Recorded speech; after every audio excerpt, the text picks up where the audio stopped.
হাদিসের আলোকে ইখলাসের কিছু গুরুত্ব বোঝার চেষ্টা করি। আল্লাহ রসুল সাল্লাল্লাহু আলাইহি ওয়াসাল্লাম সহিহ বুখারীর প্রথম যে হাদিস এসেছে সেখানে আল্লাহ রসুল সাল্লাল্লাহু আলাইহি ওয়াসাল্লাম বলেছেন, ইন্নামাল আ'মালু বিন্নিয়াত ওয়া ইন্নামা লিকুল্লি ইমরিইম মা নাওয়া ফামান কানা হিজরাতুহু ইলাল্লাহি ওয়া রাসূলিহি ফাহিজরাতুহু ইলাল্লাহি ওয়া রাসূলিহি ওয়া মান কানাত হিজরাতুহু লিদ-দুনিয়া ইউসিবুহা আও ইমরাআতিন ইয়াতাযাওয়াজুহা ফাহিজরাতুহু ইলা মা হাজারা ইলাইহি।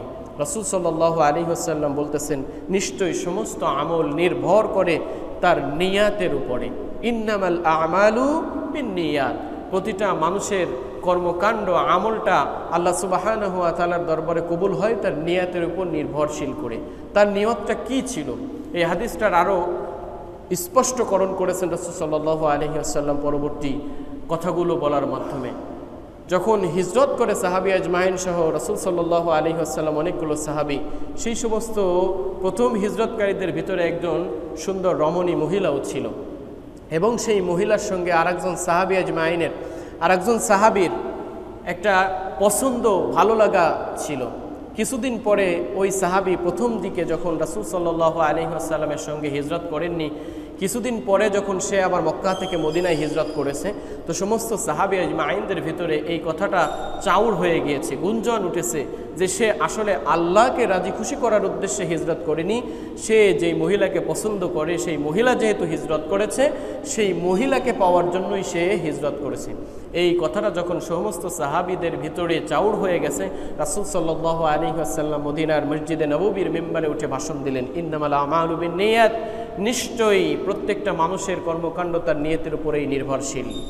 ওয়া ইন্নামা লিকুল্লি ইমরিইম মা নাওয়া, প্রত্যেক মানুষই তাই পাবে যা সে নিয়ত করেছে। ফামান কানাত হিজরাতুহু ইলাল্লাহি ওয়া রাসূলিহি ফাহিজরাতুহু ইলাল্লাহি ওয়া রাসূলিহি, সুতরাং যে ব্যক্তি আল্লাহ এবং তার রাসূলের উদ্দেশ্যেই হিজরত করে তার হিজরতটা আল্লাহ এবং রাসূলের জন্যই পরিগণিত হবে।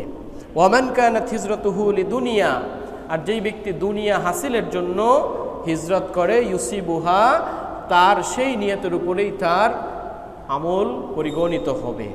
আও ইমরাআতিন, অথবা কোনো মহিলার উদ্দেশ্যে, কোনো মহিলাকে বিবাহ করার উদ্দেশ্যে বা তাকে পাওয়ার উদ্দেশ্যে যদি কেউ হিজরত করে, ফাহিজরাতুহু ইলা মা হাজারা ইলাইহি, সুতরাং তার সেই হিজরতটা সেই হিসাবেই পরিগণিত হবে, অর্থাৎ দুনিয়া হাসিলের উদ্দেশ্যে নাকি কোনো মেয়েকে ভালোবেসে তাকে পাওয়ার জন্য তাকে বিবাহ করার জন্য হিজরত করেছে সেই হিসাবেই পরিগণিত হবে। প্রিয় উপস্থিতি, তাহলে নিয়াত এবং খুলুসিয়াত এটা খুবই গুরুত্ব বহন করে, গুরুত্ব ধারণ করে।